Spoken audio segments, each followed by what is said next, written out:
Hello, Scorpio, Sun, Moon, Rising, and Venus signs. Kamusta kayo? Sana po ay nasa mabuti kayong kalagayan. Welcome back po sa Star Tarot. At kung bago kayo dito, welcome din po kayo. Please subscribe, like, share my videos, and leave me a comment kung nakaresonate po kayo. Thank you. So, first message ni Scorpio, napakaswerte ninyo. Luck is on your side.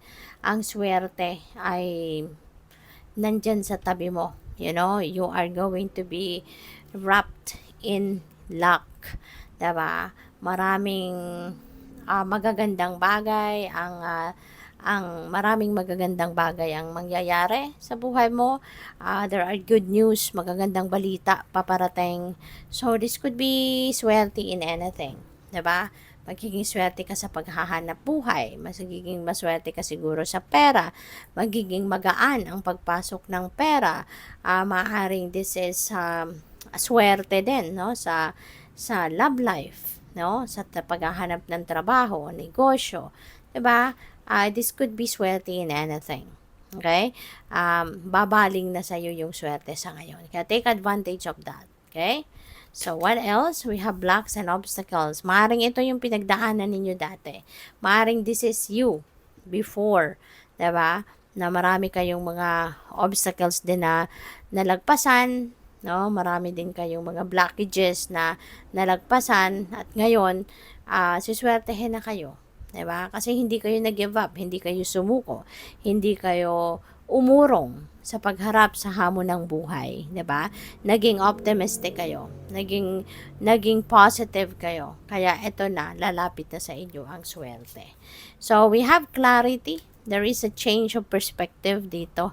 At maaaring ito din yung isa sa mga naging dahilan kung papaano na bago ang buhay mo or papaano mababago ang buhay mo. Kasi maaring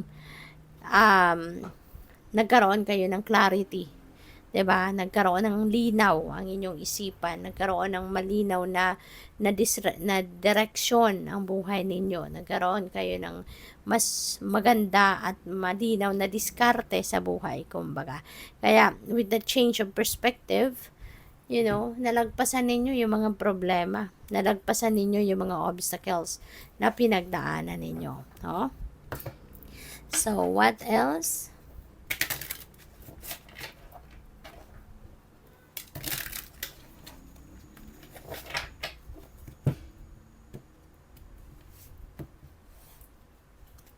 So, we have the Ace of Swords. Ayan. So, this is a new beginning energy, Scorpio.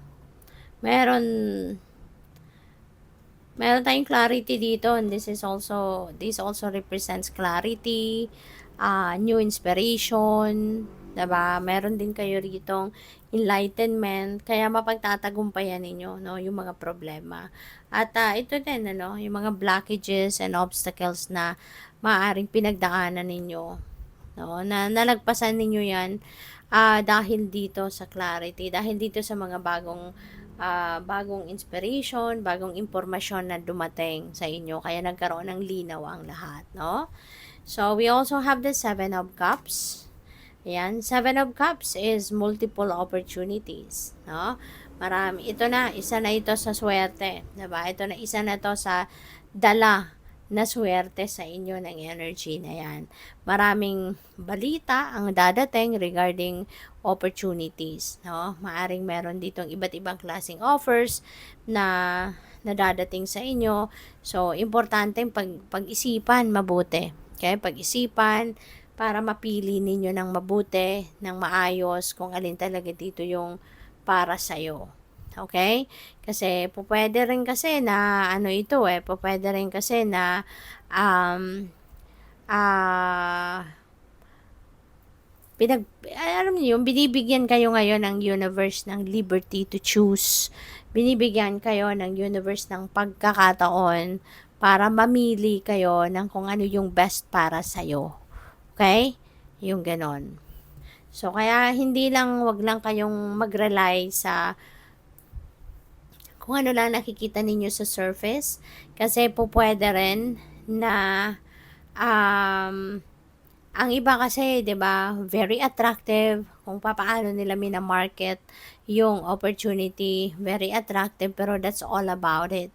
Meron namang hindi masyadong attractive sa tao, pero 'pag inimbestigahan mo, tinignan mong maigi, I mean, mas madidiscover mo na, mas maganda 'tong offer na 'to. Mas marami kasing benefits, mas maraming ino-offer na hindi naman nilabas, 'di ba? So, kaya kailangan, imbestigahan mo, magtanong-tanong ka, alamin mong mabuti kung anong nilalaman, anong coverage, anong scope ng opportunity, 'di ba? Para mapili mo talaga kung alin doon ang sa tingin mong pasok na pasok sa criteria mo. So, we also have Ace of Wands, Scorpio. Meron na tayong dalawang aces. We have Ace of Wands, we have Ace of Swords. So, kapag meron tayong dalawang aces or more than that, 'di ba? Ibig sabihin nito na there are amazing things that are about to happen in your life. There are amazing things na pwedeng mangyari sa buhay mo. Okay? Kaya, pwedeng meron dito, since meron din tayong luck is on your side, kaya pwede talaga na mabaliktad na ngayon ang inyong sitwasyon, no? Mas magiging maswerte na kayo. Mas maraming bagay na ang magbabago sa buhay mo for the better. Magi-improve na ang inyong sitwasyon, okay? Si Ace of Wands, this could be an offer, no? An offer of trabaho, an offer of new career, an offer of pwedeng pagkakakitaang bago, yung ganon. Pwede rin may offer dito of travel, yung ganon. So, maaring isa na to, no, sa mga blessings na dadating sa'yo. Kaya, or maaring isa na to sa mga offers na it's presenting itself to you. You know, yung pag-travel na yan, yung bagong career path, or pwedeng bagong trabaho, yung ganon. So, good luck. Thank you for watching. Love and light. Namaste.